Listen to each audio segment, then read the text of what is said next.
Hello my dear student, welcome to our YouTube channel Honest Learner. তোমালোকক আজি ক্লাছলৈ স্বাগতম জনাইছো। তোমালোকে ইতিমধ্যে গমে পাইছা যে আমাৰ কি হল শিক্ষা বিভাগৰ শেহতীয়া জাননী অনুসৰি আমাৰ 9 10 ত অসমত গণিত আৰু বিজ্ঞানটো কি কৰিব লাগে ক্লাছ 9 ত ইংৰাজীত পঢ়িব লাগে। ইংৰাজী মাধ্যমত কৰিব লাগিব যদিও অসমীয়া মাধ্যমত ষ্টুডেন্ট হয়। গতিকে আমি ইতিমধ্যে এছামিছত ক্লাছটো আমি ষ্টাৰ্ট কৰিছিলো কিতাপখন চেঞ্জ হোৱাৰ পিছত, কিন্তু এতিয়া যেহেতু আকৌ নতুন নিৰ্দেশনা ওলাইছে সেই কাৰণে আমি এতিয়া নতুন নিৰ্দেশনা অনুসৰি পৰীক্ষা যেহেতু ফাৰ্ষ্ট ইউনিট আহি গৈছে সন্মুখত হেতুৰ ওপৰত লক্ষ্য ৰাখি আমি আমাৰ ক্লাছ আৰম্ভ কৰিছো। এতিয়া প্ৰথম লেসনৰ পৰা আকৌ আমি গুৰিৰ পৰা আৰম্ভ কৰিছো। কোৰ্স শেষ হৈ যাব, কোনো চিন্তা নকৰিবা। গতে তোমালোকে সময়মতে উপস্থিত হবা। ৰাতিপুৱা 5:30 ত আমাৰ ক্লাছটো ষ্টাৰ্ট হ'ব। গতে তোমালোকে একুৰেট টাইমত বহি কলম লৈ বহি যাবা। গতিকে এতিয়া বলা সময় নষ্ট নকৰি আমি আমাৰ ক্লাছখন আৰম্ভ কৰো। যেহেতু এতিয়া ইংলিশ মিডিয়াম কৰিছে, ইংলিশ মিডিয়ামত আমি লিখিব লাগিব। গতিকে আমি সেই কাৰণে নোটছখিনি আকৌ ইংৰাজীত আমি কৰিছো, একদম বেসিকৰ পৰা আকৌ আৰম্ভ কৰিছো। তোমালোকে চিন্তা নকৰিবা, কোৰ্স শেষ হৈ যাব পৰীক্ষাৰ যিকেদিন আছে। সো এতিয়া আমি 100% ট্ৰাই কৰিম তোমালোকক একদম বেস্ট শিকাবলৈ আৰু আমি পৰীক্ষাৰ আগত কোৰ্সটো ফিনিশ কৰিবলৈ। সো এতিয়া একদম বেসিকৰ পৰা আমি ষ্টাৰ্ট কৰিছো, একদম বেসিকৰ পৰা মানে ডিজিটৰ পৰা। So digit, we use 10 symbols 0 to 9 in the decimal number system. These symbols are called digit. These digits are used both in the Indian and international system. So আমি 0 ৰ পৰা 1 2 3 4 5 6 7 8 9 এইকেইটা পাওঁ। 0 ৰ পৰা এইকেইটা আমি পাওঁ। আৰু 0 ৰ পৰা আমি 0 1 2 3 4 5 6 7 8 9 এইকেইটা পাওঁ 10টা। এই 10টা আমি কি কৰো, এই সিম্বল ব্যৱহাৰ কৰো। আমি যিকোনো গণনা কৰিবলৈ ব্যৱহাৰ কৰো। আৰু এই গণনা কৰিবলৈ যিকেইটা আমি ব্যৱহাৰ কৰো 0 পৰা 9 লৈ এইকেইটা কি বুলি কোৱা হয়, অংক বুলি কোৱা হয়, ডিজিট। কি বুলি কোৱা হয়, অংক, ডিজিট। নিশ্চয় বুজি পাইছা? চোৱা এই ডিজিট কেইটাৰ সহায়তে আমি কি কৰো, সংখ্যা লিখো। যে এটাতকৈ বেছি ডিজিট যদি আমি লগাই দিও, সাপোজ 20 35, নিশ্চয় বুজি পালা যে এইবোৰ কি হৈ যাব, সংখ্যা। এইবোৰ কি হৈ যাব, সংখ্যা। চোৱা number, a mathematical symbol formed using digit is called a number. We can express a number into ways in odds. চোৱা সাপোজ 35ক যদি আমি অৰ্ডাৰে লিখো তেতিয়ালে কোৱা হ'ব odds। আৰু যদি তুমি শব্দৰে লিখা, আৰু যদি তুমি 35 নাম্বাৰে লিখিছা এটো কোৱা হ'ব নাম্বাৰস, সিম্বলস। নিশ্চয় বুজি পালা যে সিম্বলৰে লিখিলে মানে সাপোজ 25 বা 24 মই লিখিলো, এটো আখৰে লিখিলে কি হৈ যাব, শব্দ। আৰু যদি তুমি ডাইৰেক্ট 24 লিখিছা এটো কি হ'ব, সাংখ্যিক। বুজি পাইছা নিশ্চয়? চোৱা এতিয়া যে ন্যাচাৰাল নাম্বাৰ কাক কয়? ন্যাচাৰাল নাম্বাৰ হয় স্বাভাৱিক সংখ্যা। স্বাভাৱিক সংখ্যা কাক কয়? স্বাভাৱিক সংখ্যা। স্বাভাৱিক সংখ্যা কাক কয়? যে আমি 1 ৰ পৰা যদি গণি থাকো 1 2 3 4 5 6 এনেকে যদি গণি থাকো ইনফিনিটলৈ, মানে অসীমলৈ শেষ নহয়, ইয়াকে কোৱা হ'ব স্বাভাৱিক সংখ্যা। যে গণনা কৰিবলৈ 1 ৰ পৰা অসীমলৈ যিখিনি ব্যৱহাৰ কৰা হয় তাক কি বুলি কোৱা হয়, স্বাভাৱিক সংখ্যা বুলি কোৱা হয়। সো ইয়াত লিখা আছে যে counting numbers from 1 to infinity are called natural numbers. It is represented by capital N or small n. So আমাক কৈছে যে আমি গণনা কৰিবলৈ 1 ৰ পৰা অসীমলৈ যিখিনি সংখ্যা ব্যৱহাৰ কৰো তাক কি বুলি কোৱা হ'ব, ন্যাচাৰাল নাম্বাৰস। এইখিনিলে বুজি পাইছা নিশ্চয়? তোমালোকে এইখিনি জানাই বেসিক বস্তু। নেক্সট ওয়ান 4 নাম্বার নোটস চাবা, হোল নাম্বার। তোমালোকে ইতিমধ্যে গম পালা যে 1 ৰ পৰা যদি আমি অসীমলৈ গুণি থাকো, অসীমলৈ যদি আমি গৈ থাকো এনেকে, এইটো কোৱা হ'ব স্বাভাৱিক সংখ্যা। 1 ৰ পৰা অসীমলৈ যদি আমি গৈ থাকো, আৰু 0 ৰ পৰা যদি অসীমলৈ গৈ থাকো তেতিয়ালে তাক কোৱা হ'ব পূৰ্ণ সংখ্যা। এইটো বলা আমি ন্যাচাৰাল নাম্বাৰস। 1 ৰ পৰা অসীমলৈ। নিশ্চয় বুজি পালা? তাৰ পিছত হোল নাম্বাৰ মানে পূৰ্ণ সংখ্যা। পূৰ্ণ সংখ্যা কাক ক'ব? শূন্যৰ পৰা যদি তুমি অসীমলৈ গৈ থাকা, শূন্যৰ পৰা কি হলে অসীমলৈ যদি গৈ থাকা শূন্যৰ পৰা অসীমলৈ যদি তুমি গৈয়ে থাকা চোৱা দুয়োটাই অসীমলৈ গৈ আছে এটা 1 ৰ পৰা ষ্টাৰ্ট হৈছে নেচাৰেল নাম্বাৰ স্বাভাৱিক সংখ্যা আৰু এটা শূন্যৰ পৰা ষ্টাৰ্ট হৈছে পূৰ্ণ সংখ্যা চোৱাচোন নেচাৰেল নাম্বাৰ বিলাক পূৰ্ণ সংখ্যাত বিচাৰি পাইছানে 1 ৰ পৰা অসীমলৈ পূৰ্ণ সংখ্যাত আছে কিন্তু পূৰ্ণ সংখ্যাটো চোৱাচোন নেচাৰেল নাম্বাৰত আছে জানো শূন্যটো স্বাভাৱিক সংখ্যাত নাই গতিকে প্ৰতিটো স্বাভাৱিক সংখ্যাই এটা পূৰ্ণ সংখ্যা কিন্তু প্ৰতিটো পূৰ্ণ সংখ্যা এটা স্বাভাৱিক সংখ্যা নহয় নেক্সট ওয়ান এতিয়া ইন্টিজাৰ চোৱা ইন্টিজাৰ কাক কয় অখণ্ড সংখ্যা কাক কয় চোৱা আমি গম পালো যে শূন্য আৰু নেচাৰেল নাম্বাৰ সদায় কি হয় পজিটিভ শূন্যক লৈ স্বাভাৱিক সংখ্যা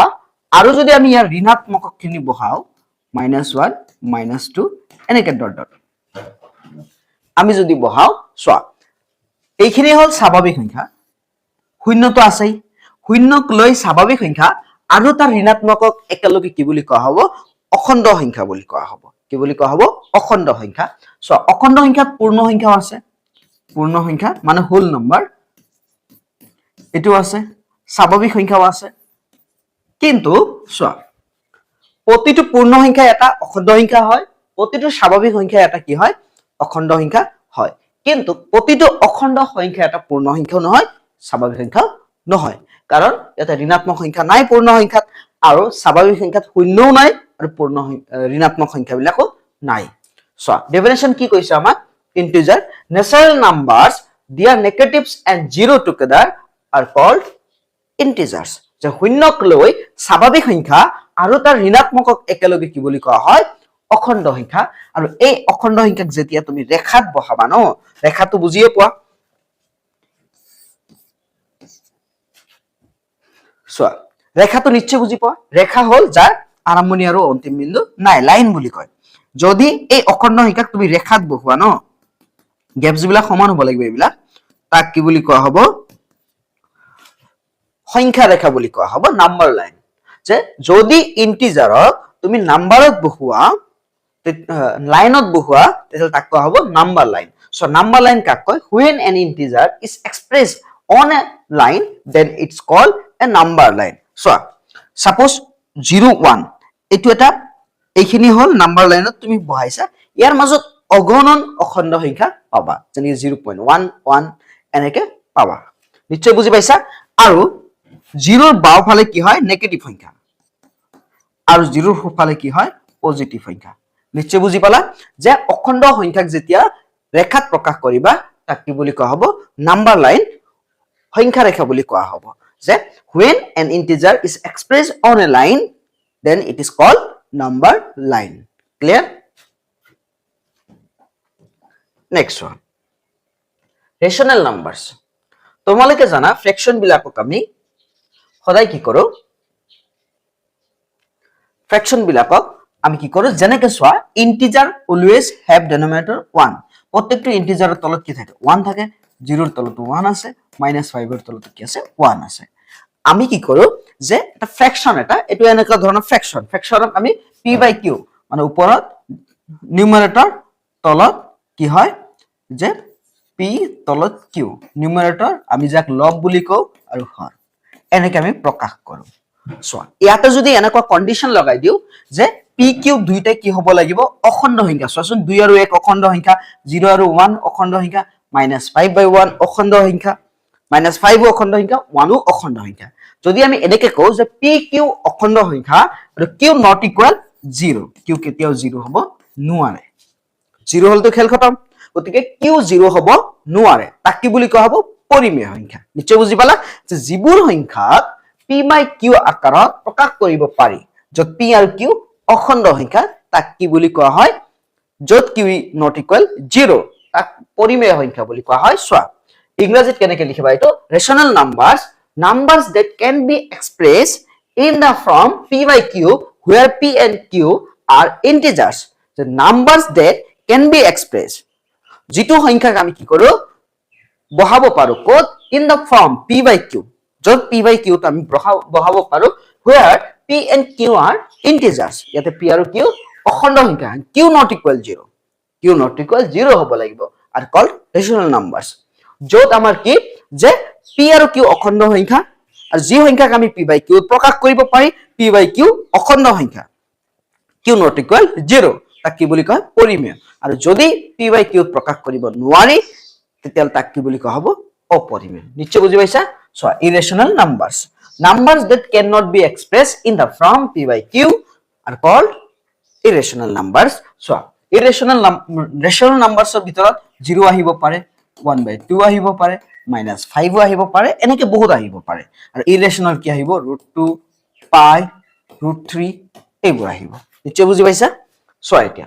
real numbers rational and irrational আমি পালো rational number rational আৰু irrational number পালো irrational এই rational আৰু irrational দুইটাকে একেলগে কি বুলি কোৱা হ'ব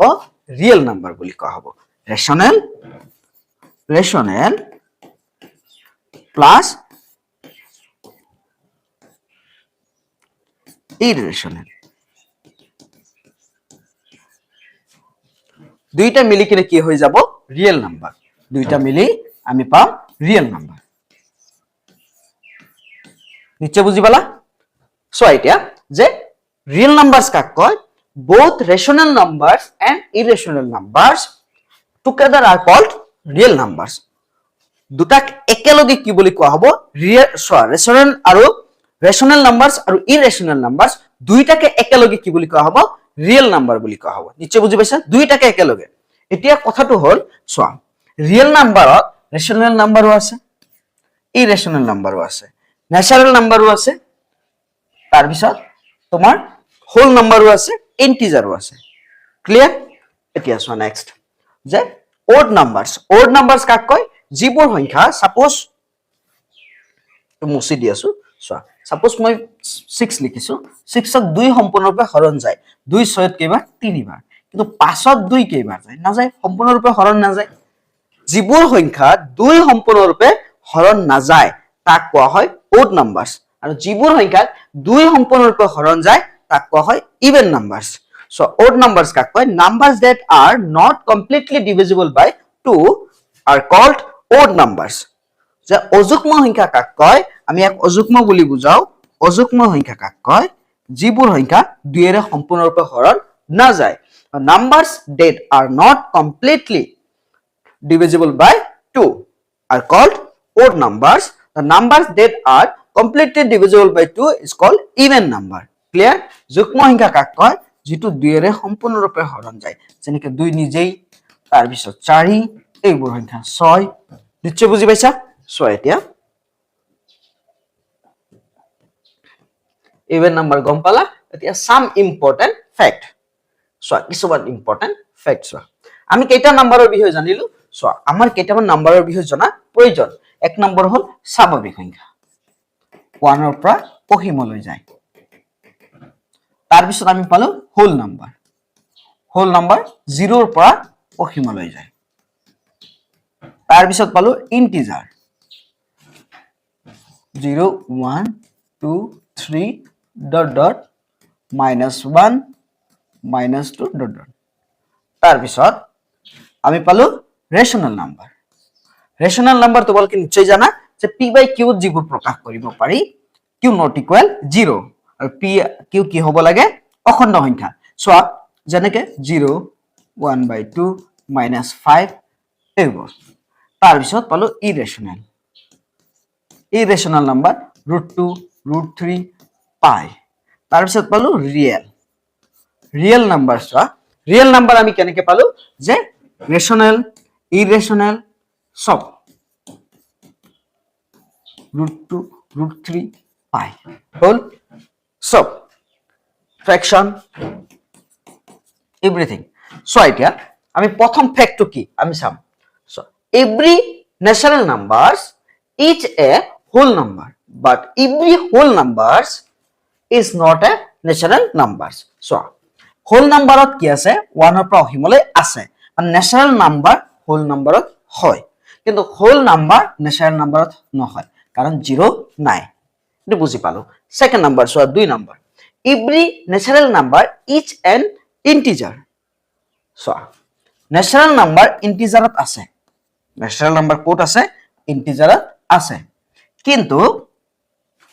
চোৱা ন্যাচাৰাল নাম্বাৰ ইন্টিজাৰত আছে আৰু হোল নাম্বাৰো ইন্টিজাৰত আছে কিন্তু চোৱা কি কৈছে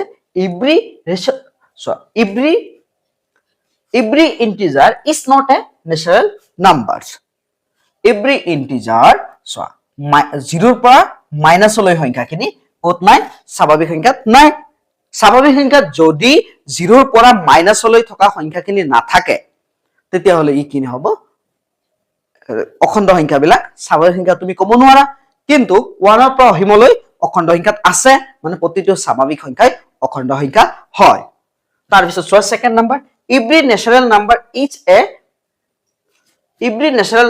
a rational numbers এটো জানো যে rational numbersত natural number বিলাক আছে কিন্তু rational number বিলাক naturalত নাই কাৰণ তাতে মাইনাস নাই নেগেটিভ নাম্বাৰস নাই ফ্ৰেকশন নাই এন্ড জিৰো নাই গতিকে so but every rational number is not a natural numbers clear তাৰ পিছত চোৱা 5 number every whole number is an integer every whole number is an integer so আমি জানো whole number integer হয় কাৰণ ইয়াতে 0 ৰ পৰা স্টাৰ্ট হৈছে আমি অলপ আগতে পালো so whole number ক'ত আছে ইন্টিজাৰত আছে কাৰণ 0 ৰ পৰা স্টাৰ্ট হৈছে so 0 ৰ পৰা 0 ৰ পৰা অহিমলৈ পূৰ্ণ সংখ্যা বুলি কোৱা হয় আৰু পূৰ্ণ সংখ্যা ক'ত আছে অখণ্ড সংখ্যাত আছে কিন্তু অখণ্ড সংখ্যাবোৰ পূৰ্ণ সংখ্যাত নাই কাৰণ পূৰ্ণ সংখ্যাত নেগেটিভ অখণ্ড সংখ্যাখিনি নাই but every integer is not a whole number so এটা আৰু বস্তু আছে যদি ইচ্ছা কৰা আৰু লিখিব পাৰিবা বহুত লিখিব পাৰিবা কিন্তু বুজি লোৱা কনসেপ্টটো so natural number real numberত আছে every natural number is a real number but real number rational numberত নাই whole number real numberত আছে কিন্তু real number whole numberত নাই integer real numberত আছে rational numberতো আছে কিন্তু real number integerত নাই real number ক'ত আছে rational number real numberত আছে কিন্তু real numberটো rational numberত নাই কাৰণ ইয়াতে irrational number নাই irrational number real numberত আছে কিন্তু real numberটো irrational numberত নাই কনসেপ্টটো বুজি লৈছা মানে এইখিনি কনসেপ্টটো জানিলে তুমি আৰামত বস্তুখিনি ক্লিয়াৰ কৰিব পাৰিবা যে ন্যাচারাল নাম্বার কাক কয় হোল নাম্বার কাক কয় ইন্টিজার কাক কয় রেশনাল নাম্বার কাক কয় ইরেশনাল নাম্বার কাক কয় রিয়েল নাম্বার কাক কয় মেইন এইখিনি তুমি ক্লিয়াৰ কৰিবা সো এতিয়া 1.1 এক্সাৰসাইজ চোৱা কি কৈছে আমাক কৈছে যে ই 0 এ রেশনাল নাম্বার 0 রেশনাল নাম্বার হয় না নাই can you write it in the form p by q where p and q are integer and q not equal 0 তোমালোকে নিশ্চয় জানা যে শূন্যৰ পৰা পূৰ্ণ সংখ্যা অহিমলৈ পূৰ্ণ সংখ্যা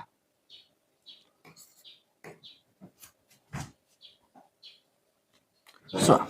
শূন্যৰ পৰা অহিমলৈ কি হয় পূৰ্ণ সংখ্যা আৰু 1 ৰ পৰা অহিমলৈ স্বাভাৱিক সংখ্যা আমি নিশ্চয় জানো যে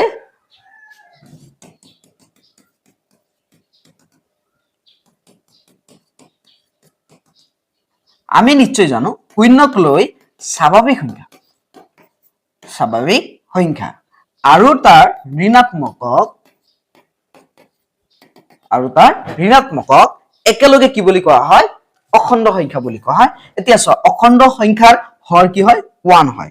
-1 ৰ তলতো 1 আছে -5 ৰ তলতো কি আছে 1 আছে তেনে 0 ৰ তলতো কি থাকিব 1 কাৰণ 0 কি হয় অখণ্ড সংখ্যা হয় 2 ৰ তলতো 1 আছে ধনাত্মক আৰু ঋণাত্মক সকলো সংখ্যাৰ হৰ হিচাপে কি আছে 1 আছে কাৰণ প্ৰতিটো অখণ্ড সংখ্যাৰ হৰ কি হয় 1 হয় গতিকে শূন্যৰ তলত যদি 1 আছে শূন্য আৰু 1 দুইটা অখণ্ড সংখ্যা হয় গতিকে ইয়াক p by q প্ৰকাশ কৰিব পাৰি আৰু ইয়াৰ কি আছে যে ই পৰিমেয় সংখ্যা হয় সো এতিয়া yes 0 is a rational number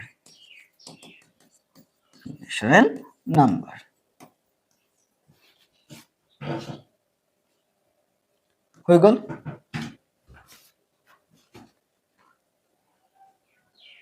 we can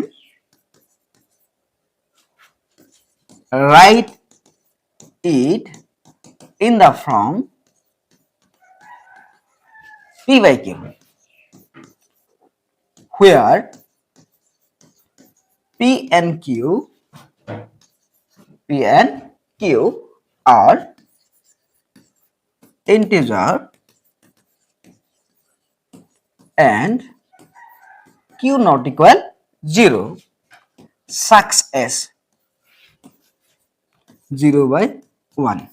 নিশ্চয় বুঝি পালা যে we can write it in the form P by Q where P and Q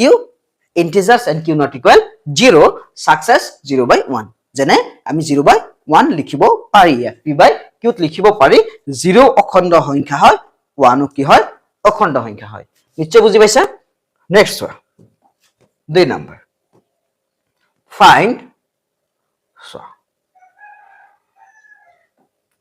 find 6 rational numbers between 3 4 so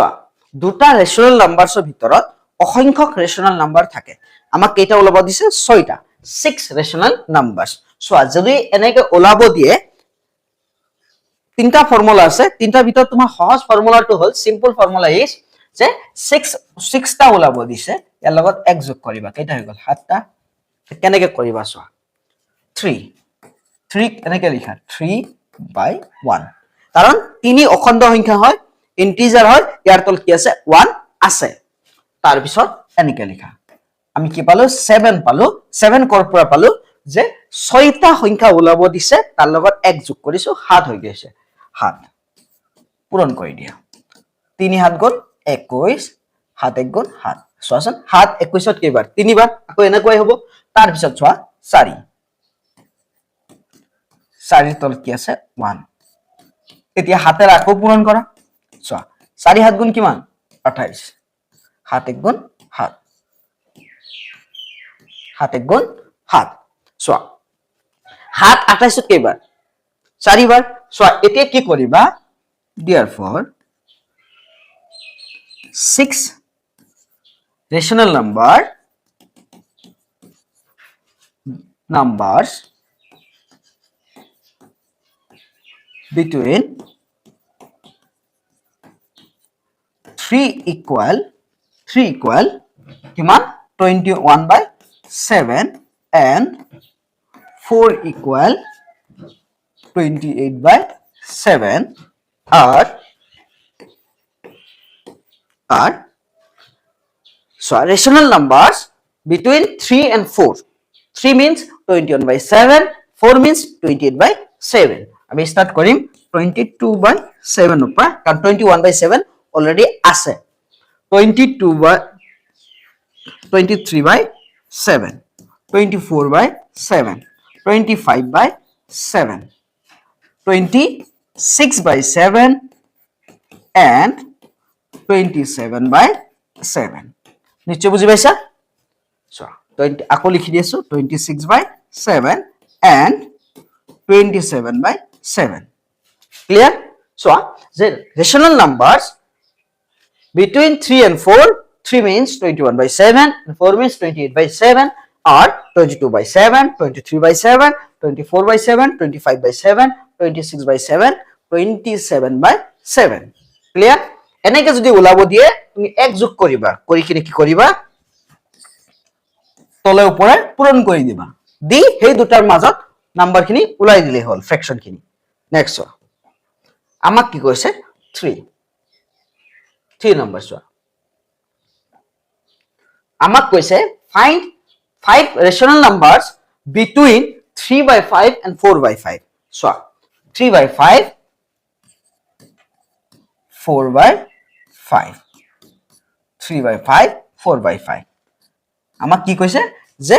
তুমি 3 by 5 আৰু 4 by 5 ৰ মাজত কেইটা ৰেশনাল নাম্বাৰছ হলো পাঁচটা পাঁচৰ লগত এক যোগ কৰি দিয়া পাঁচৰ লগত যদি তুমি এক যোগ কৰা কেইটা হ'ব ছয়টা পাঁচৰ লগত এক যোগ কৰিলে কেইটা হ'ব ছয়টা হ'ব এতিয়া ছয়টা হোৱাৰ লগে লগে ছয়টা হোৱাৰ লগে লগে তুমি কি কৰা তলে ওপৰে 6ৰে পূৰণ কৰি দিয়া আৰু নহলে ফ্ৰেকশনৰ ক্ষেত্ৰত তুমি তলে ওপৰে 10ৰেও পূৰণ কৰিব পাৰা কিন্তু তুমি যেহেতু পৰীক্ষাত পাহৰি যাবা কোনটো নিয়ম কোনটোৰ কাৰণে আছিল গতিকে নিয়ম ইমান প্ৰয়োজন নাই তুমি এটা ৰুলে প্ৰয়োগ কৰিবা ৰুলটো হ'ল যে জিকেইটা ওলাব দিব তাৰ লগত এক যোগ কৰিবা কৰি তলে ওপৰে পূৰণ বাস এটা উত্তৰমালাটো সবৰে অলপ বেলেগ বেলেগ হ'ব কাৰণ ফৰ্মুলা সবে বেলেগ বেলেগ খটাই কিছুমানে 10ৰে পূৰণ কৰে কিছুমানে অৰিজিনাল ফৰ্মুলাটো ফ্লো কৰে কিছুমানে যোগ কৰি কৰি হৰণ কৰে সোৱা গতিকে সোৱা আমি কি কৰিম যেটো তোমাৰ সহজ হয় আমি সেইটো কৈ আছো যে তুমি পাঁচটা ওলাব দিছে এক যোগ কৰিবা 6ৰে তলে ওপৰে পূৰণ কৰি দিবা 3 6 গুণ 18 5 6 গুণ 30 4 6ৰে পূৰণ কৰা 5 কো 6ৰে পূৰণ কৰা 4 6 গুণ 24 5 6 গুণ 30 সোৱা কটাকটি যদি কৰা 6 18ত কেইবাৰ 3 বাৰ 6 30ত কেইবাৰ 5 বাৰ 6 24ত কেইবাৰ 6 24ত 4 বাৰ 6 30ত কেইবাৰ 5 বাৰ ওলাই গল এতিয়া ইয়াৰ মাজত ওলাই দিয়া সোৱা therefore 5 rational numbers between 3/5 equal so 3/5 কিমান আছে 18/30 and 4/5 equal so 24/30 are so এখানে মাজত কৰা এতিয়া 18 ৰ পৰা স্টাৰ্ট কৰা 19/30 20/30 21/30 22/30 23/30 24 আছে অলরেডি আমার পাঁচটা লাগে এটা দুটা তিনটা চাৰিটা পাঁচটা লাষ্টত আৰু লগাই দিম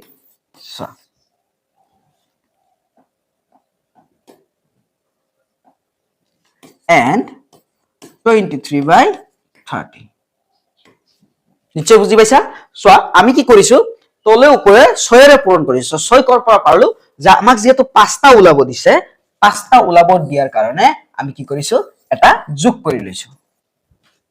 যোগ কৰাত 6টা হৈ গল আমি তলে ওপৰে পূৰণ কৰি দুটা ভগ্নাংশ পাইছো সেই দুটা ভগ্নাংশৰ মাজত বাকি ভগ্নাংশখিনি ওলাই দিছো সোৱা 18/30 মাজত আমি 19/30 পাও 20/30 পাও এনেকৈ আমি পাইছো লাষ্টত একেবাৰে 24/30 লৈ আমি গৈছো নিশ্চয় বুজি পাইছা লিখি লৈছা সো এতিয়া 4 নম্বৰ সোৱা সো 4 নম্বৰ आंसर খিনি লিখাই হৈ গৈছে মই মুখেৰে তথাপি এক্সপ্লেইন কৰি দিম ভালকে সো কি কোৱা আছে state whether the following statement are true or false give reasons for your answer তলৰ যিবিলাক উক্তি কেইটা হসা নে মিছা কব লাগে হসা আৰু মিছা যেটোৱে হোক তোমাৰ যুক্তি দিব লাগে কিয় মিছা হল বা কিয় হসা হল so state whether the following statement are true or false give reasons for your answer এক নম্বৰ সবা every natural number is a whole number every natural number is a whole number so আমি জানো natural number বিলাক 1 ৰ পৰা start হয় আৰু whole number 0 ৰ পৰা ষ্টাৰ্ট হয় এইখিনি আমি জানো এইখিনি আমাৰ জনা আছে যে 1 ৰ পৰা অসীমলৈ কি হয় স্বাভাৱিক সংখ্যা 0 ৰ পৰা অসীমলৈ পূৰ্ণ সংখ্যা আমাক কৈছে every natural number is a whole number প্ৰত্যেকটো স্বাভাৱিক সংখ্যাই কি হয় পূৰ্ণ সংখ্যা হয় it is true এটো শুদ্ধ হয় কাৰণ চোৱাচোন হোল নাম্বাৰত আমি স্বাভাৱিক সংখ্যাখিনি পাও এখানে আমি পাও আছে the statement is true because the collection of whole numbers যিখিনি আমি কালেকশন কৰো whole numbers contained natural numbers whole number কি কন্টেইন কৰিছে natural numbers include কৰিছে the collection the statement is true because the collection of whole numbers contain natural numbers so statement বিলাক লিখাৰ অলপ ব্যক্তিগতভাৱে বেলেগ হ'ব পাৰে তোমাৰ স্কুলতো অলপ বেলেগ ধৰণৰ লিখি দিব পাৰে বা এনসাৰ শিটতো অলপ বেলেগ ধৰণৰ থাকিব পাৰে স্টেটমেন্টটো তোমাৰ যুক্তি মতে যেটো শুদ্ধ তুমি হেইটো লিখিবা 2 number every integer is a whole number every integer so integer including 0 natural numbers and its negative are called integer. So শূন্যক লৈ স্বাভাৱিক সংখ্যা আৰু তাৰ ঋণাত্মকক একেলগে কি বুলি কোৱা হয় integers বুলি কোৱা হয় এতিয়া আমাক কৈছে যে every integer is a whole number so integer whole number include হ'ব পাৰে নে integer whole number include হ'ব পাৰে নে নোৱাৰে কাৰণ ইয়াতে নেগেটিভ নাম্বাৰছ খিনি নাই কিন্তু whole number integer include হ'ব পাৰে যদি উল্টাকে কলা হয় শুদ্ধ হলে হয় আমাক কৈছে every integer is a whole number the statement is false because the collection of whole number does not contain a negative integer the whole number collection does not contain negative integer whole number collection ঋণাত্মক অখণ্ড সংখ্যা বিলাক না থাকে সচোন whole number -1 -2 পাবা জানো নোপোৱা কিন্তু ইন্টিজাৰত whole number পালা হয় so statement is wrong 3 number so every rational number is a whole number every rational number is a whole number every rational number is a whole number rational number কাক কয় p by q যিবিলাক প্ৰকাশ কৰিব পাৰি p আৰু q অখণ্ড সংখ্যা হয় এতিয়া চোৱা ইয়াতে যেনেকে p by q যিবিলাক প্ৰকাশ কৰিব পাৰি 0 আছে -5 আছে 2 by 3 হ'ব পাৰে 7 by 6 হ'ব পাৰে বহুত এনেকুৱা হ'ব পাৰে এতিয়া 1 2 হ'ব পাৰে আমাক কৈছে চোৱা every rational number is a whole number so whole number 0 ৰ পৰা ইনফিনিটি লৈ যায় কিন্তু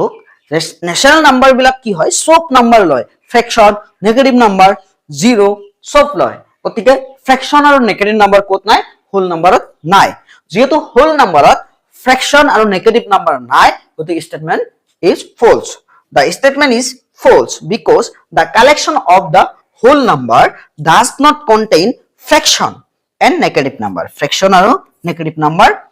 নাই কোত নাই হোল নাম্বাৰত নাই নিশ্চয় বুঝি পাইছা নেক্সট 5 নাম্বার কি কৈছে MCQ type so every natural number is natural number আমি জানো 1 ৰ পৰা স্টাৰ্ট হয় হোল নাম্বাৰ 0 ৰ পৰা স্টাৰ্ট হয় আৰু integer including 0 natural number and its negative তাৰ পিছত ৰেশনাল নাম্বাৰ জানাই ইৰেশনাল নাম্বাৰ জানাই ৰিয়েল নাম্বাৰ তো জানাই সো এভৰি ৰেশনাল নাম্বাৰ হোল নাম্বাৰত আছে ইন্টিজাৰতো আছে তাৰ পিছত ৰেশনাল নাম্বাৰতো আছে ৰিয়েল নাম্বাৰতো আছে গতিকে আমাৰ आंसर হ'ব option D 1 2 3 and 4 all are correct clear যে ন্যাচারাল নাম্বার কত আছে ন্যাচারাল নাম্বার তো হোল নাম্বারতো থাকে ইন্টিজারতো থাকে সচন হোল নাম্বারত আছে 1 ৰ পৰা স্টাৰ্ট হৈছে অহিমলৈ আকৌ ইন্টিজাৰতো আছে 1 ৰ পৰা অহিমলৈ আকৌ কত আছে ৰিয়েল নাম্বাৰতো আছে ৰেশনাল নাম্বারতো আছে গতিকে option D is correct 6 number one every rational number is so the correct option কি আছে a natural number a whole number natural number হ'ব নোৱাৰে rational number natural number হ'ব নোৱাৰে কাৰণ ইয়াতে ফ্ৰ্যাকশন নাই জিৰো নাই নেগেটিভ নাম্বাৰও নাই হোল নাম্বাৰ হ'ব নোৱাৰে হোল নাম্বাৰত ফ্ৰ্যাকশন আৰু কি নাই নেগেটিভ নাম্বাৰ নাই ইন্টিজাৰও হ'ব নোৱাৰে কাৰণ ইন্টিজাৰত ফ্র্যাকশন নাই রিয়েল নাম্বার এটো রাইট কারণ integer irrational numbers integers real number whole number integers whole number natural number rational number irrational number সব real number থাকে মানে real numberত rational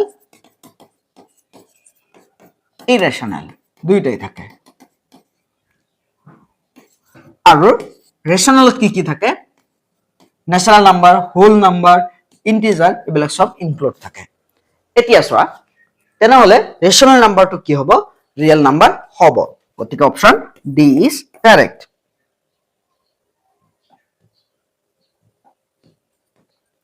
গতিকে আজি ক্লাসখন এইখিনিয়ে আছিল যদি বুজি পোৱা নাই তোমালোকে কমেন্টত জনাবা কিবা অসুবিধা থাকিলে বা বেলেগ কোনো ধৰণৰ ক্লাছ লাগিলে